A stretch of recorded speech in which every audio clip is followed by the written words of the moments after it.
you made that, that you made that, that you made that, that you Silent Hill TDS, J. Leo, Hitchhikers, check. I'ma spit fire and propane. Keep a little baggie of some veggies, your romaine. Soppy ass bitch tryna eat up the whole brain. While this bummy ass nigga still asking for more change. Get your taste buds lit, popping right under your tongue. Lighting up a sharp strain, feel like it's chopping your lungs. Smoke another leaf to the head, feeling like Danny Phantom. Got a medicine jar in my car full of zany samples. Running with the factions with my rations getting low. Get down on the floor, blood races like I'm whipping blow. Shit show for show, I don't know, I just release and go. Can't hear what you're saying, this sweet too loud and you're speaking low. Johnny smoking haze in a blaze, I got heat to throw. Then I'm let the heater flow and send it to the heat below. Think it's a game, I pick the date before you let him roll. Think I'm insane, but from the start I never had control. Have you ever danced with the devil in the pale of the moonlight? Have you ever laid with a demon with the flames by your bedside? Smoking the air, sipping on spirits, get the mood right, get the crew hype. Middle fingers to the blue lights, dancing on your grave while I gaze into the moonlight.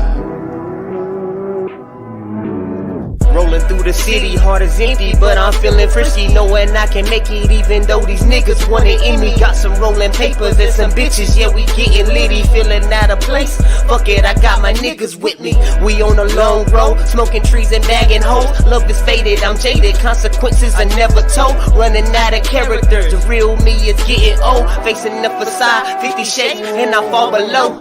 I'm on some new shit, underworld a new bitch. Your loose lips tangle you up, I guess this news fits. I do this, spitting some fire in F doom hits. The sun god bringing some light, now watch your mood switch. Hieroglyphs when writing scripts, namaste but conquering. Conjuring some spirits in the valleys where they die and quit. Just a gladiator on a righteous tip, still sharp and steel, but I'm colder than the Arctic gets.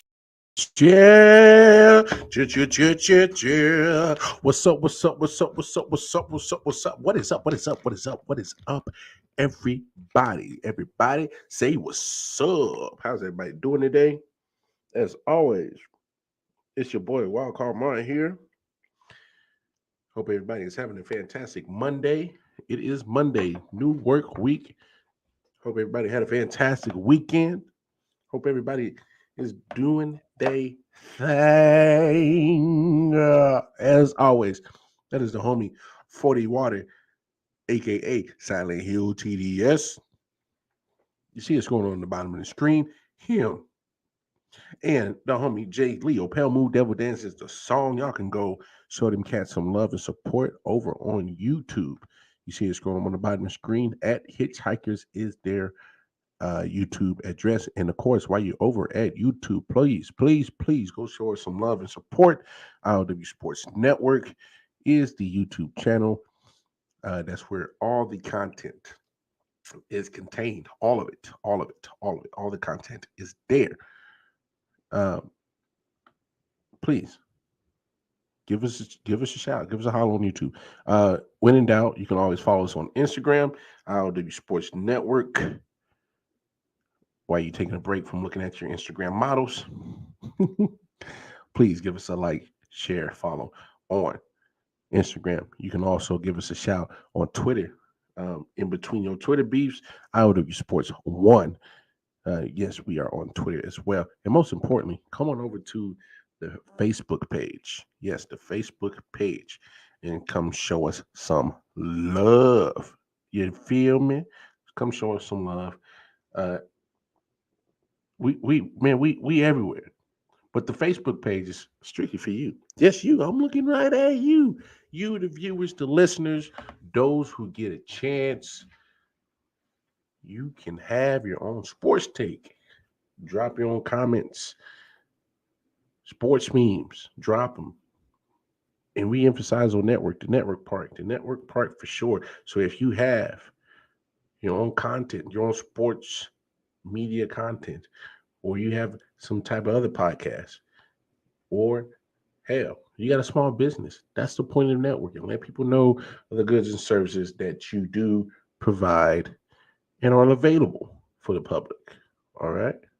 So please come give us a follow on I.O.W Sports Network on the Facebook page.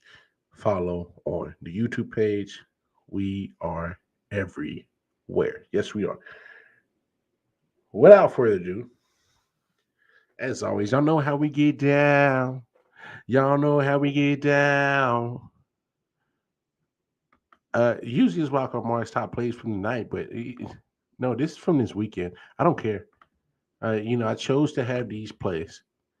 Andrew Wiggins stole the show last night, Sunday night. This was a putback dunk. This came after the infamous dunk, but this was seconds after that. Look, just take a look.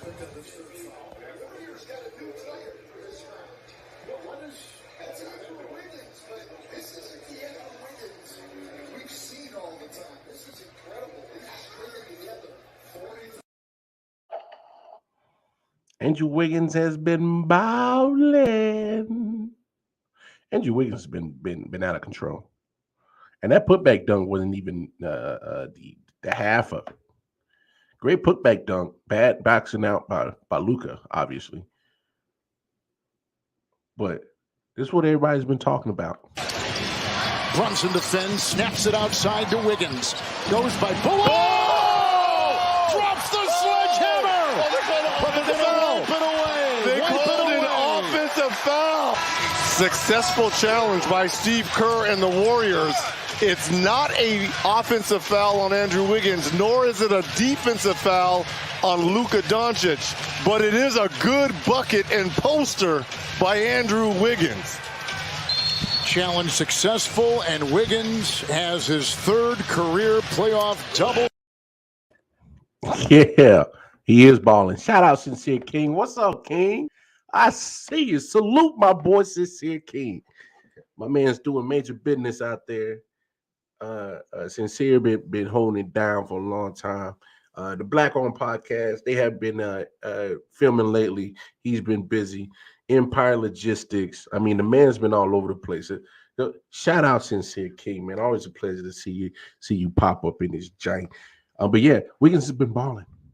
Wiggins has been balling. Look, I said it earlier on the day show. But I'm sticking to my guns. In this round against the Dallas Mavericks, Andrew Wiggins has been the most important Warrior. Yeah, and I'm sticking to that. I mean, of course, everybody's going to want to say, "Oh, Clay." Okay, well, Clay's been doing okay. Go just if you actually are watching the games, Clay hasn't been shooting too well, especially in the first half. Clay comes on mid-third quarter, fourth quarter. Get him a minute to get out of his shooting woes because some of his shots, which is uncharacteristic of Klay Thompson, hasn't been shooting that great. I mean, y'all know how we do on I.O.W Sports. We keeps it real. We calls it how we sees it. And what I've been seeing from Klay is not the greatest of basketball from Klay. Point blank period. And there's not a diss on Klay. It's just that sometimes it be like that. Shooters shoot, all right? Klay's going to continue to shoot, whether he's having a slump or not. But right now, he is not being the best shooter that he is. Yes, and I'm not, and I gotta admit that, man, you bring up a good point, Sincere. Kayvon Looney has been masterful, bringing in a lot of stuff, intangibles to the Warriors that is necessary. I mean, I gotta look at this series of what's going on with these Mavericks. First, Klay hasn't been shooting too well. Steph's been okay. He's still been getting his points, but him and Klay both to me are in the same boat. Where yeah, Steph may end up with 30 plus in the stat sheet, but not the greatest of shooting. Like Klay and Steph are, look, of course, they're going to be all-time great Warriors. No argument about that.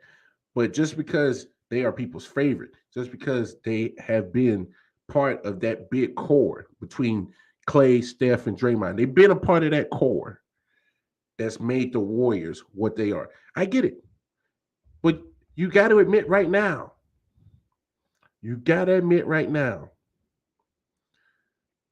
damn it, Andrew Wiggins has done it on both, not just the offensive side, not just the offensive side. You got to remember what he's doing on defense.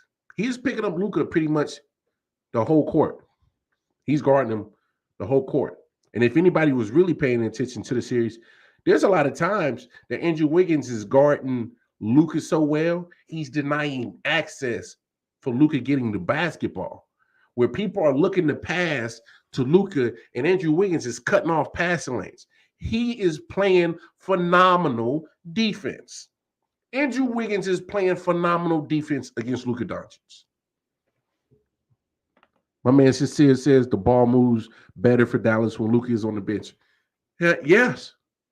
Shout out to Melvin Wall and the Man Down Podcast Network. He's been big on the component that Luka Doncic has been playing James Harden-esque basketball, being very ball dominant, being very ever present on the offensive side, disappearing on the defensive side. And you know what? You know how I know that Melvin Wall is not wrong, even though I hate to give him kudos and props because he will always rub it in your face that he was right. But that's another subject, another topic, another conversation for another show. But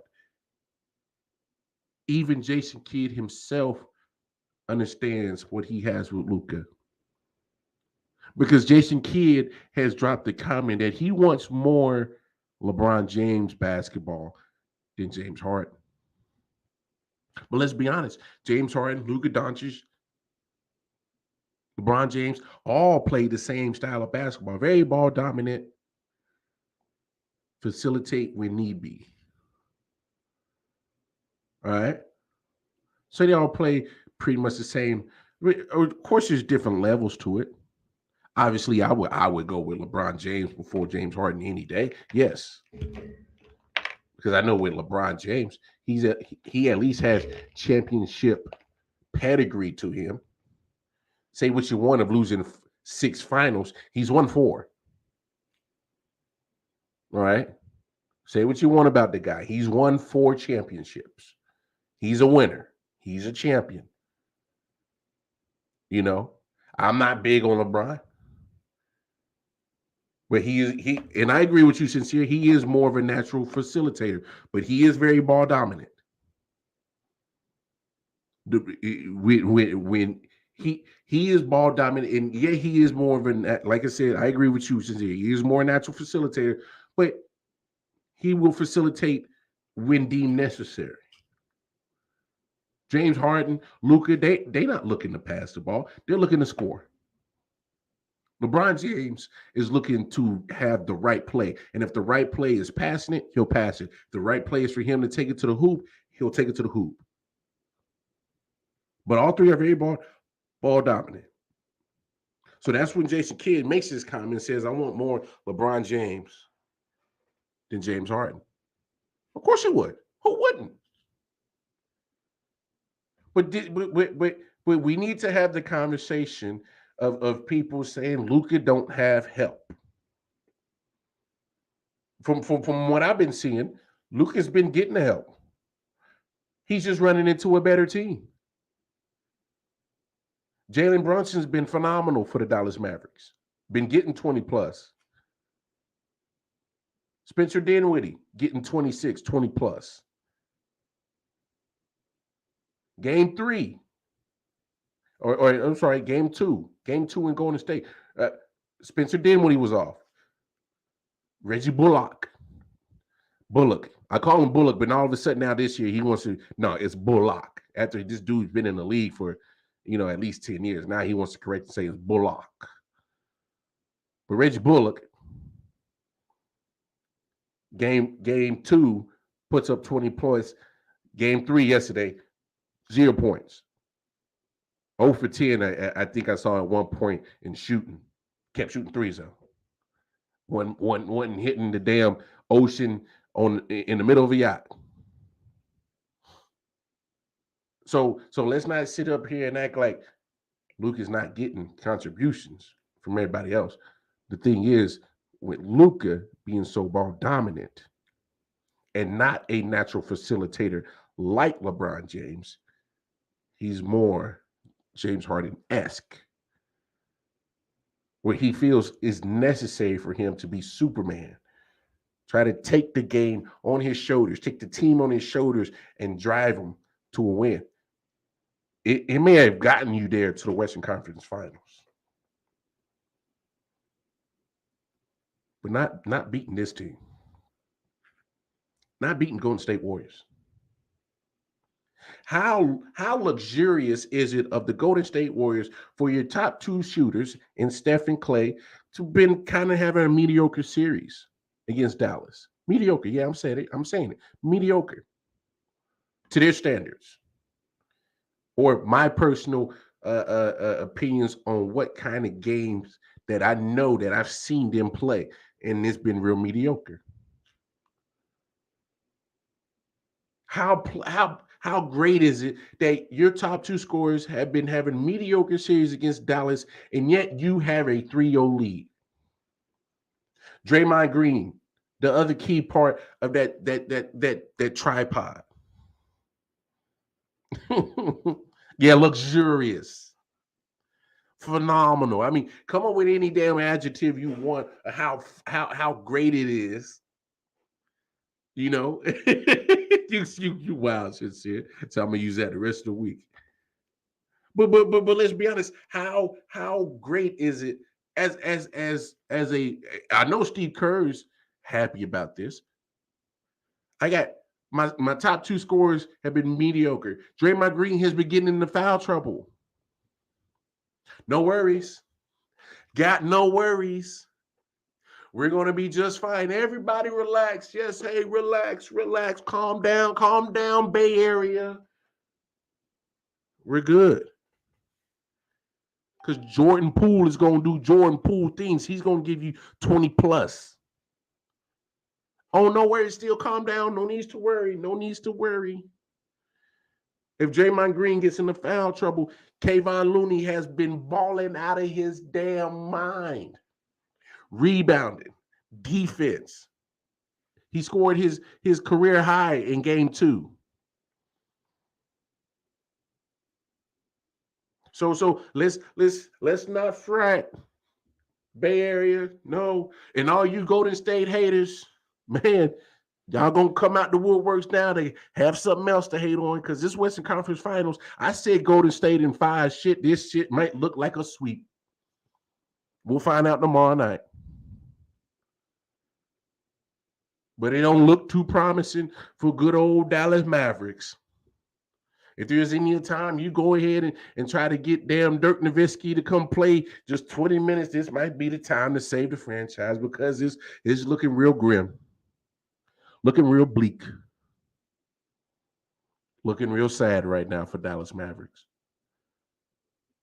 You get 40 points from Luka. You're getting 20 plus points from at least 2 other different Dallas Mavericks, and it still ain't enough. It's not enough. This Golden State team is getting contributions from everybody. Jordan Poole doing this thing. Take Kayvon Looney, Andrew Wiggins. Hell, who else? Otto Porter, before he was getting hurt, he was contributing good defense. A good little 10 to 15. You know what I'm saying? If anybody has a Golden State Warriors jersey on, you are required to contribute. And it doesn't necessarily have to be points. You better contribute somewhere. You better play some damn defense. You better get some block shots, better get some rebounds, better get some assists. You better find a way to contribute, and you better contribute. Otherwise, you ain't getting playing time. I mean, say what you want about building super teams, but the Golden State franchise has shown that you don't have to build a super team to be relevant in this NBA. You draft Clay, you draft Steph, you draft Draymond. That eventually turns into your core of your basketball team. And everything else around it, yes, it's interchangeable. But they've been able to do all this through the draft. The Warriors have done all of this primarily through the draft. Yeah, you get Wiggins in a trade. That was a good move. Obviously, you see how it's been paying off. But other than that, KD was a free agent signing. But primarily, the Golden State Warriors have built their team through the draft. And they have continuously, for the last, since 2014, been the premier franchise in NBA. Dynasty, in my opinion, yes. For this time of this NBA, for the time period that they have won a championship in 2014, went to 5 straight finals, winning 3 out of 5, had 2 down years, didn't make the playoffs, conference finals now.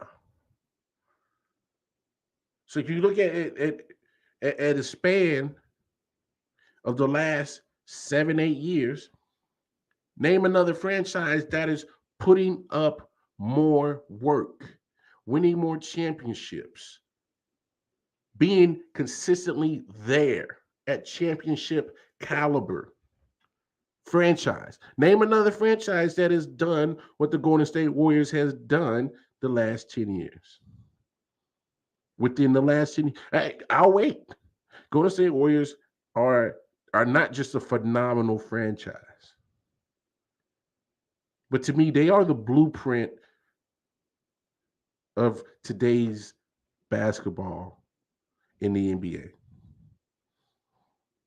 Get you some shooters and get you some rebounders. It ain't necessarily got to be about size.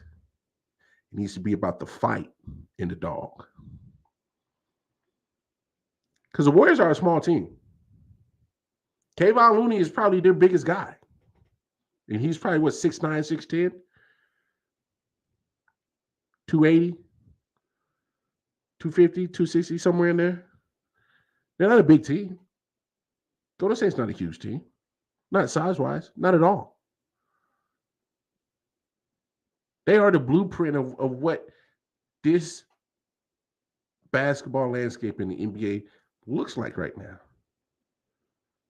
You telling me not any other franchise is trying to copy what they're doing? They all are. They're all trying to find the next duo of Clay and Steph, of premier shooters. They're all trying to find a Draymond Green, who's your high energy guy, who's the glue to everything. The spiritual guy, the emotional leader, that guy. That's Draymond's role. If you think Draymond is there to be the score sport, no. He ain't there for that. He's there to defend, rebound, high energy, motivate through emotions, feelings. That's what Draymond does. Draymond is just as important to the Warriors as Cleveland State. Yes, I said it. Because what happens when your shooters get cold? Because it's happened. Let's not act like it hasn't happened with Golden State. Shooters get cold. You need a JYD, a good JYD. Oh, you young folks don't know what JYD is, huh? You need a good junkyard dog. You need a pit bull. You need a German shepherd. You need a Doberman that's going to set the tone and let the opposing team know that in order for you to beat us, you're going to have to kill us. Because that's the mindset. Do y'all remember back in Memphis, this series, Golden State back in Memphis? Golden State was getting the doors blown off of them. 40 plus. Y'all remember? And y'all heard the Memphis crowd. Probably like 5 minutes left in the game. Whoop that trick, get him. Whoop that trick, get him. They blaring it. They blaring that old good hustle and flow, whoop that trick. Golden State wasn't mad. They took that ass whooping on the chin like a man and said, okay, we deserve this. You saw Clay and Steph bobbing their head to that old hustling flow. Oh, that trick. Oh, but Draymond took it a step further. He hyped with him. Okay. See, but you need moments like that. It may seem minute. It may seem minor. It may seem like nothing. But when you get your leaders, their core of your franchise, and say, "Hey, this ass whooping is gonna make us better." Because what people need to realize is that you learn more from your defeats, from your losses, than your wins.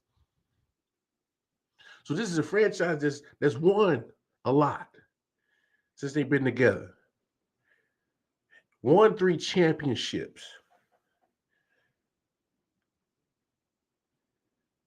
You got to find something else that motivates you. You got to keep finding something to keep that flame going.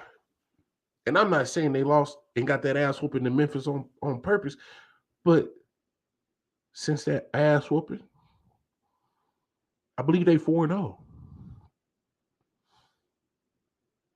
I believe that they are 4-0. They close out the Memphis series after that ass whooping. And now they are up 3-0 with a chance to go ahead and shut the door on Dallas and sweep them boys right off the floor. Good chance, good possibility it's going to happen. That's for sure. Good possibility it's going to happen tomorrow night. But tonight. What's up, baby? What's going on, Nick? Sincere's in the house. Didn't we? Yeah. We just talked about him Thursday.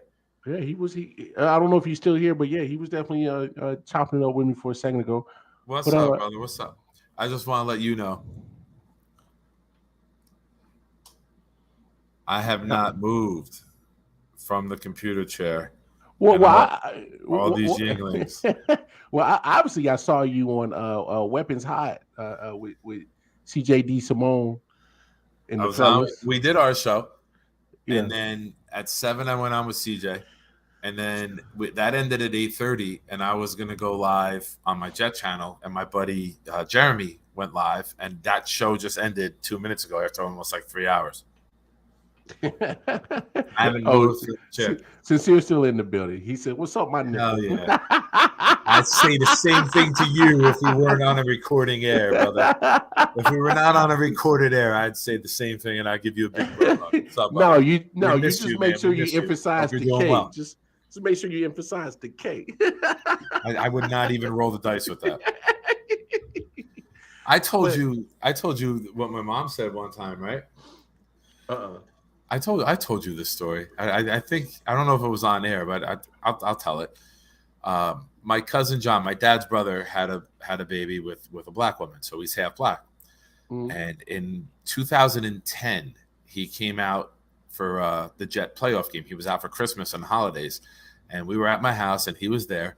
And it was like an hour before the Jet game started, and my mom looked at the two of us in the kitchen, and she goes, "Nick, are you going to the store?" I go, "What did you say?" She goes, "Nick, are you going to the store?" I go, "Mom, those first 2 words of that sentence are offensive." My cousin looks at me and goes, "Bro, you fucking stupid." Because it sounded like, "Nick, are you going to the store?" And when you say "Nick, are you," and you say those 2 words fast, it sounds cringeworthy. And my cousin looked at me. He's like, "You're a fucking idiot." And he goes to my mom. He goes, "Aunt Karen, he thought you were saying this." And my mom's like ultra. And coincidence, my mom's name is Karen. It was, "Oh my God, Nick." Coincidence, your mom's name my is cousin's Karen. like, "Yes, yeah, Karen. We'll go to the store. What do you need?" Oh God. Nothing surprising that happened today in this Miami and Boston game. What happened? I don't even know. Well, Boston blew the doors off Miami. I mean, it wasn't. NBA chimed up a Game 7 series. Well, I don't know if that's exactly what they what they trying to do, but I mean Oh, they lost by 20. They're doing the puppeteering, right? Like, oh, you're gonna suck this game. You're gonna suck this game. Oh, game 7. Well, obviously, Hero didn't play. Surprisingly, Jimmy Butler did suit it up. I thought he would have been better off probably sitting this one from what he did. 27 points, only 27 minutes, 6 points, 3 from 14 shooting. Terrible shooting. Kyle Lowry was dreadful. Struess was dreadful. Lowry. Well, look, the starters were dreadful. All right, the starters were absolutely dreadful. Luckily, Victor Oladipo had somewhat of a decent night. He puts in 23. Other than that, people that used to be on the Pacers and have like 35 off the bench, like the 6th man of the year. Yes, that Oladipo. I didn't even know he was still in the league. That's like I'm not being a wise ass. No. Look, that's not your fault. Is the last 4 years that man has been absolute happy dad. I know. I mean, need some of that. Did I tell you about this? Yeah. My son asked what they were the other day. I was like, for you, it's a double lie. I am not happy or your dad. Miami just didn't have the firepower tonight. All right. We'll just call it what it is. Just didn't have the firepower. No offense to even speak of. No defense as Jason Tatum goes off for 31. Jaylen Brown has a terrible night, and they still win. I mean, he dropped 40 the last game, right? 41. I can't remember what he dropped the other game, but he was dreadful tonight. 5 for 20 shooting, but 7 boards, 2 assists. It's Miami just didn't have a chance tonight. All right, they had no business even being in this game. Okay. It was terrible. Matter of fact, wow, they won by 20. Holy shit! It should have been winning by 20. Trust me, that's not even the indicative on how bad and poorly mismatched that game was. It was terrible, man. Miami had no shot, man. Matter of fact, I think I was tuning back and forth to like some hockey games. Holy shit! What's that? There's not a single Heat starter that scored in double digits. Yeah, it was terrible, man. They couldn't Tucker find no got offense. 0, Struss got 0, Lowry got 3, Butler got 6, Bam got 9, Oladipo had 23, Martin had 12, Robinson had 14 off the bench. Holy shit! Yeah, all their points came off the bench, man. All their scoring came off the bench. You have no shit. 31. So you bet the over on Tatum every other game, basically. Oh yeah. And I don't know if that's it's kind of been his trend since the Milwaukee series. A bad game, he'll follow up with a good game. So he'll, like you said, go back and forth. You can take the over under on what he's going to score, but Boston. Look, I'm surprised this is a 2-2 series.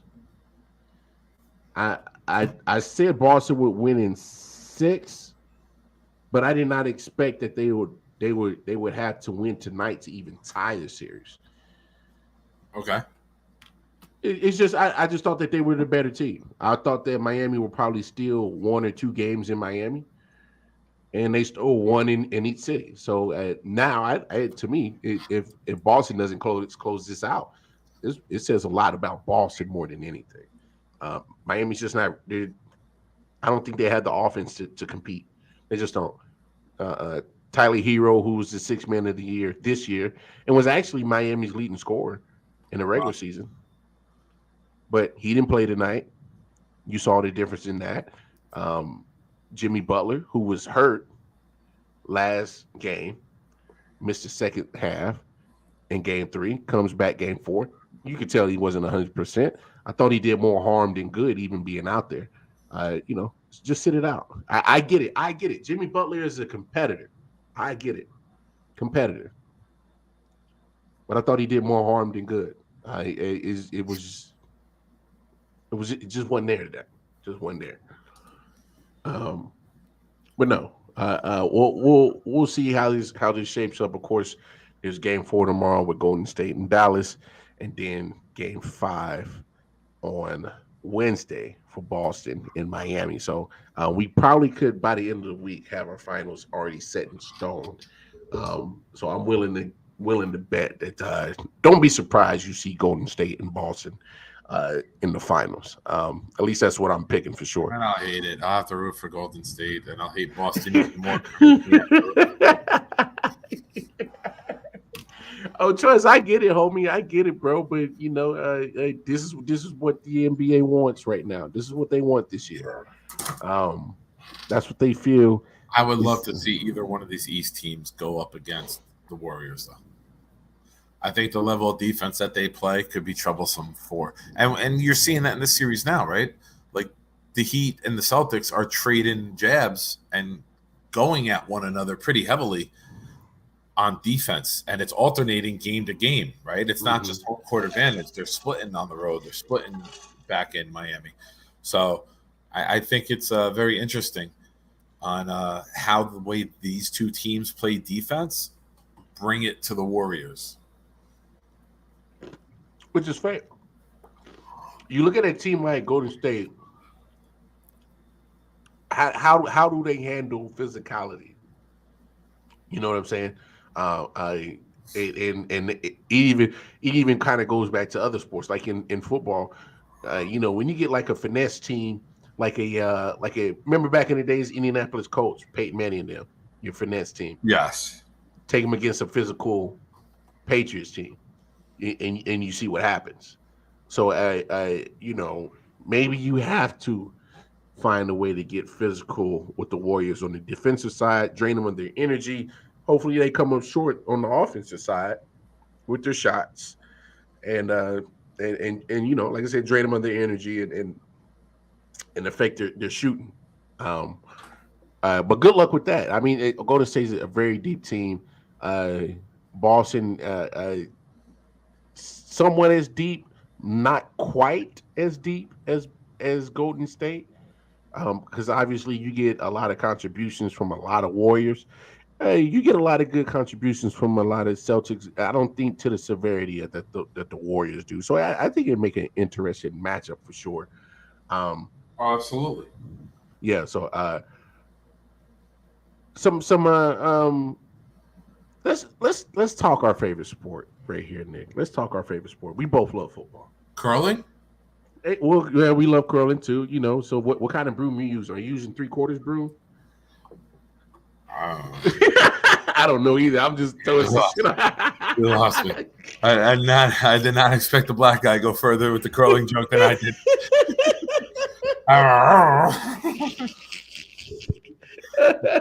I did not expect you to go further with the curling joke. Hey man, I know how to throw some shit on the fly, but so I think we're in the midst of a very interesting season that's about to come up. You see a lot of you see a lot of teams that have been at the bottom this year from free agency, even in the draft, take an actual in my opinion, they didn't take the flashy moves in free agency and the draft, and they actually went by necessities and to improve the teams. Obviously, your team, the Jets. I think the Lions gotten better from the free agency and the draft. I think the Jaguars could possibly do something. Obviously, getting rid of Urban Meyer quick and fast and early was the smartest move. So would it be expected to have a lot of parity this year? Is it fair to ask that? Like, wouldn't be surprised if you come week 17 and 18, a lot of the playoff picture isn't finalized? I think you're going to have a lot of parity. I think the AFC West, all 4 teams are capable of winning the division, if not the AFC. I think Buffalo has a good good hold on the division this year. I think Miami and the Jets could be fighting for wild card, and I'm on record of saying I think the Patriots will finish last in this division. I think Mac Jones is going to be a huge fall off the face of the earth without Josh McDaniels. I think the AFC North competitive. If Watson doesn't get suspended, the Bengals and the Browns should be fighting out for that division. I'm not sold on the Ravens. I think they are an above average team, but I don't think they are an elite team. I think they're stuck in that mediocrity. You know what I mean? I think they're stuck between 9 and 10 wins. Like, that's just what I see the Ravens being. Especially trading your best receiver away. It doesn't make a lot of sense to me. I don't know. That's a weird play by them. I don't think Pittsburgh has the offense to compete this year. I think they're going to be the team that, when you look at the end of the season, loses a lot of close games. Yeah, enough wins in the close games. Yeah. I agree with you with that point. Something about their offense scares me about Pittsburgh. I know Najee Harris had a good rookie campaign. Numbers wise, didn't blow anybody out of the water or blow anybody's mind, but he was solid. Obviously, they think Kenny Pickett is the answer at quarterback. I don't think so. I don't think Kenny Pickett was. He is if you build an elite line again, like they did when they had Bell.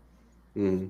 Like, remember, they had drafted DeCastro. They still had Pouncey. Like, they built the perfect running line for Bell's running style.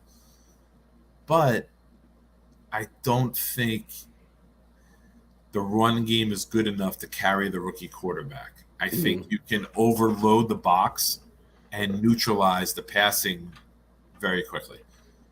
I think you could just take both out. Bengals had a very good defensive scheme for the playoff run, especially against your Chiefs. As you know, we've discussed at length on here throughout the months. I think the Browns have a very good defense. I think the Ravens have a very good defense. And by the way, the Browns did re-sign Jadeveon Clowney, who had 9 sacks with him last year.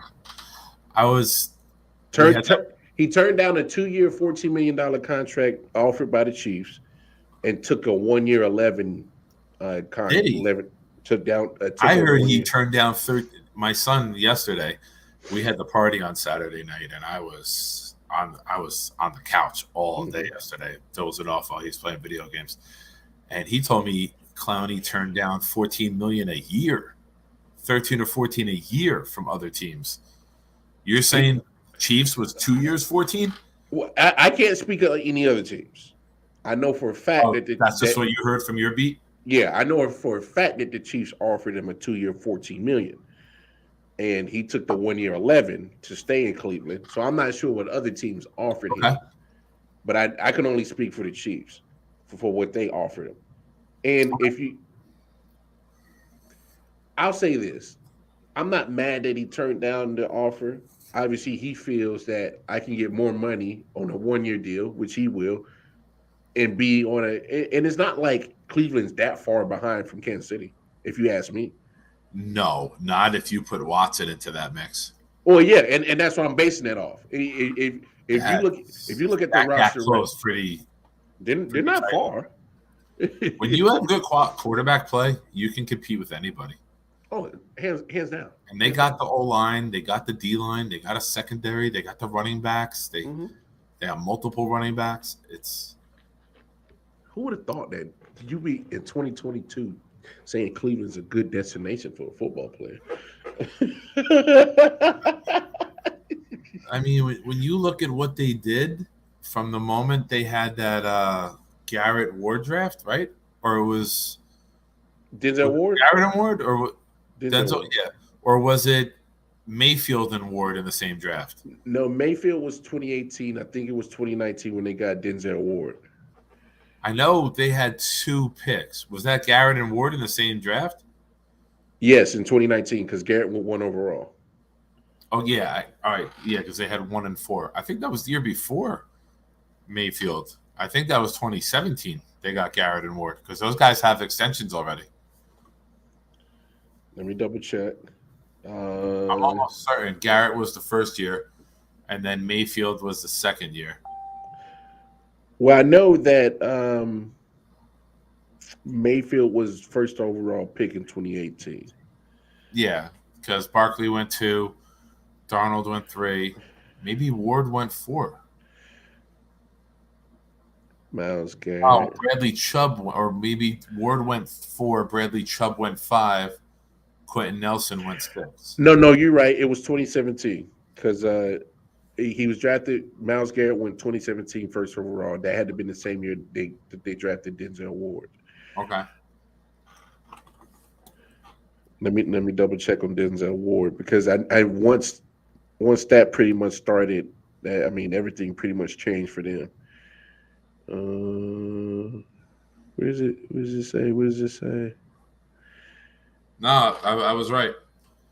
2018 was Mayfield, Barkley, Yeah. Darnold, Denzel Ward, Bradley Chubb, Quentin Nelson, and then Josh Allen. Okay, so 2018 is when it started turning around. Okay, you're right. Man, who would have thought that picks 4, 5, 6, and 7, and even 8 with Roquan Smith, and 9 with Mike McGlinchey from the 49ers line would have been better than picks 1, 2, and 3 with Mayfield, Barkley, and Darnold. Is Barkley even in the league still? Man, Saquon Barkley. Never mind. I thought you was talking about Charles. No, You think it's Charles, motherfucker? terrible. The thing that I can play football and run. That's terrible. It's terrible. No, I there's no way I would have said in 2022 that you would be saying that Cleveland is a good destination to go for a football player. But I mean, but here's a question. Here's my question to you though, big homie. What's up? If they go into the season with Deshaun Watson and $19 million Baker Mayfield, do you think they go into the season with both of them on the roster? There's no way. Well, Mayfield's contract ain't much this year. Next year would be the balloon. Right? Did they take the 5th year option for him? This would be the 5th year option this year? It's the 5th year option. It's 19. 18, 19, 20, 21. Oh, wow. Yeah. I can't see. They picked that up? Then how the hell? Oh, Sam Darnold's still in Carolina because they picked that up as soon as they made the trade last year. Okay. Mm-hmm. I don't know, man. That's ugly. That's some ugly shit. I don't know how you go into. You basically let him go, and then you hope that you get the compensation pick for him, right? I'm of the belief they tried to trade him, and nothing happened at the draft. If you ask me, just about every quarterback position, I mean, Seattle to me is the only place that comes off the top of my head that is dying for quarterback. I mean, they're not dying. They're going to tank. They're going to completely frank the tank this year, and go into next year. And they're going to go into next year with a top 3 pick, with the chance to get Stroud, Young, the kid from Kentucky. Mm.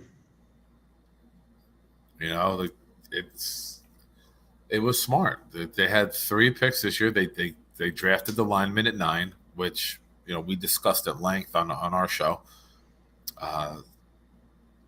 That they were gonna do that.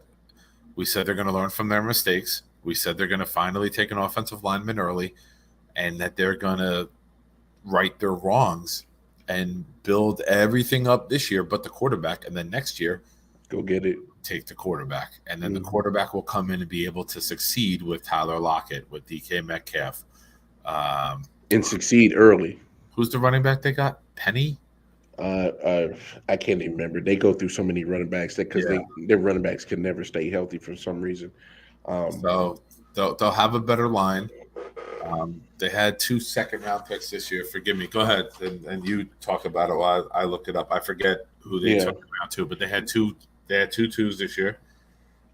But I think the overall point that I'm trying to make is I'm hard pressed to find a team that's going to be willing to take Baker. You ride it out, or somebody gets an injury in training camp, and they make a desperation Make trade. a trade. Yeah. But that's still a lot to hope and wish for as a player. Is that they drafted Charles Cross, the tackle from Mississippi State. Yes, as they They should. took Boye Mafe, Mm-hmm. the edge rusher from Minnesota that we all liked. Yes. And they took Kenneth Walker from Michigan State in round 2. Running back. That's where he ended up. I forgot about that. That's actually a nice And pickup. they drafted in the 3rd round Abraham Lucas, another tackle from Washington State. Oh, they built up that all in the line 4th crazy. round, they took your boy Kobe Bryant, the cornerback from Cincinnati. And then they got a kid from University of Texas San Antonio, Tariq Woolen, who's 6'4", 220, and runs like he's 5'11". What position? Cornerback. Runs a 4.23 at cornerback at 6'4". That's a big guy for corner. Wow. Then they got Tyree Smith. Wait, he's huge for a corner, bro. Huge. And runs like the wind. Wow. Oh man, imagine if he pans out. If 4 of those guys pan out. No, but I'm just saying like a 6'4" corner, bro. Yeah. Like goodness. Oh, yeah. Oh my goodness. Like there wouldn't be a receiver that he couldn't guard. You know what I'm saying? Yeah. I mean, he can get bullied and bodied. Yeah. The 6'4", man, God, that's huge for a corner. Wait. I'm 6'2.5". Yeah, majority. I used to be 6'3", but now I'm getting old. I'm shrinking down now. I'm getting old. Yeah. Let me rephrase that. I used to be. Used to be. Ain't no more. But I'm hard pressed to find a destination for Baker. I mean, obviously, you said a training camp injury, but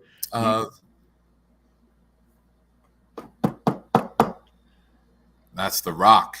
This motherfucker got to call the XFL. Oh, that's who he. Oh.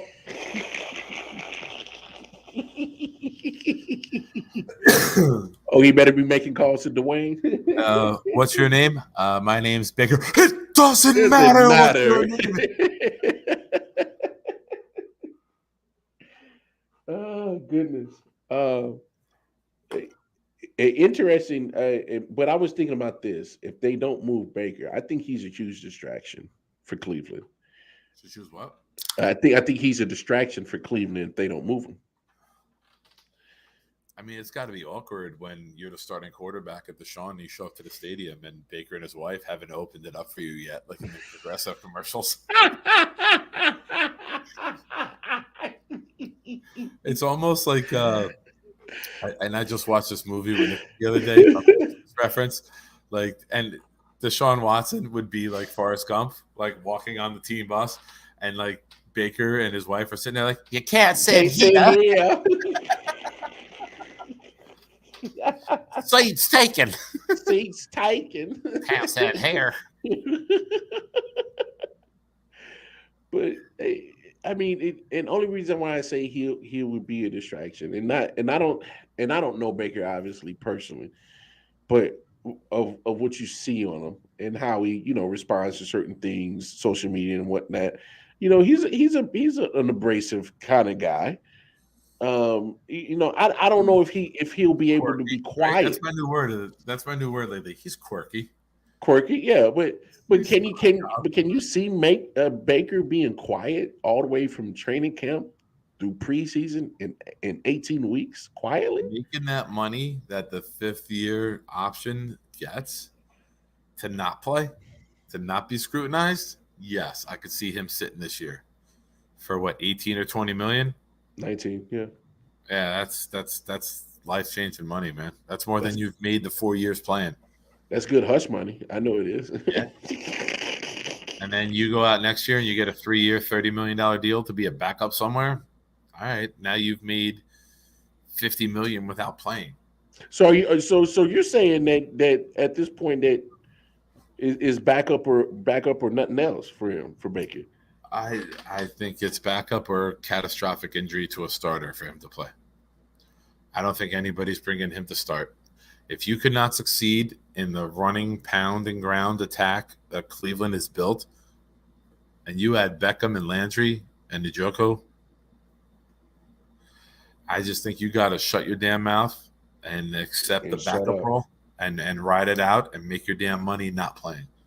You actually pick up a good point. It's not like Cleveland didn't put weapons around Baker Mayfield. That team, we've was said loaded. I mean, you and I have been doing shows just a little over, me, you, and Mel since right before last year's draft. And since we've gotten together and done shows, we've all said the same thing. If you take the quarterback position away, you could say Cleveland has the greatest roster in the NFL. I remember saying that last draft when I first met you guys. I was like, you take the quarterback spot away, there's not another team in the NFL better than the Browns. Yeah. And I think we all all agree. agree You take with the you. running backs, Yeah. you take their defense, you take everything. I mean, you could put Pittsburgh in that category now too. Same division, ironically. But you take the quarterback spot away. Yeah. Oh, God damn you, Matt, you fucking lazy shit who fucking shows up late and now wants to make the show all about you with 5 minutes left. God damn it. We just spent 56 minutes talking about how great the Yankees and the Giants and Tom's River are. And now you fucking show up. Not opioid Tom's River. No. Oh, Matt, we'll go for another hour. I don't give a shit. I'll go for another hour. Lamar can bounce and I'll just sit here and talk shit. I only got like 2 drinks left, though. I don't know what I'm gonna do. He said, "Suck a dick, bro." What he said. And just so you know, I did that the first 55 minutes of the show too, and you missed that shit, bitch. Wow. we have really fallen off the rails now, but hey man, Matt, it's all good, brother. Dick, bro. You gotta put a question mark after that. It's got to be "suck a dick, bro." Question mark? Like, will you? Will you? Are you? Bro, I'm out of the 18 Yinglings that I'd started drinking. Now I'm on to Happy Dads. Is that a Pilsner or a lager? It's a seltzer. Oh, but it's a Happy Dad. I don't know. That's what it's called. One of my boys came over the other day. He bought a 12-pack. He smoked a little bit. He passed out on the couch. And then the next day, he was like, "Where'd the Happy Dads go?" I'm like, "Oh, I put them in the fridge." He never touched them. So I pounded 10 of them the other night real quick. And then there was 2 left tonight. As just backup drinks after you took care of the Yinglings. Oh, yeah. I'll update Matt on today's ongoing. This has been since the 4 o'clock show. Those are the Yinglings all mounted up right next to the computer here. And crotch shot. Whoa, sir. We don't no. What was the Mike I don't know. You just totally Mike Myers back on Saturday Night Live. Me out, extreme close up. It was Wayne's World. They did extreme close up. Party time, excellent. It's a seltzer. These are Yinglings. You know what Yinglings are, Matt. And then the Happy Dads are just seltzers. Yeah, seltzers, aka bitch drinks. It's left over. I didn't go buy it, but if it's in the fridge, I will. You know what? Talk for a minute. I got to go hit the ball with the stove. No, I'm at the close of the show. Look, y'all. Look, appreciate everybody hopping on. I'll pay you. Keep it going. Yeah, the big homie Nick Shine is in the building. Look, great show tonight. Great time. Episode 183 is in the books. Y'all make sure y'all come back tomorrow on the 23rd hour. Same wildcard mark. Peace and love, y'all. It's been real. Yo. Sound like I.O.W. Let's get it. Let's go.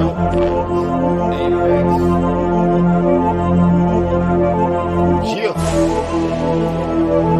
Alright, let me get serious this time. Yo, I'm on my God of War shit, all the war spits.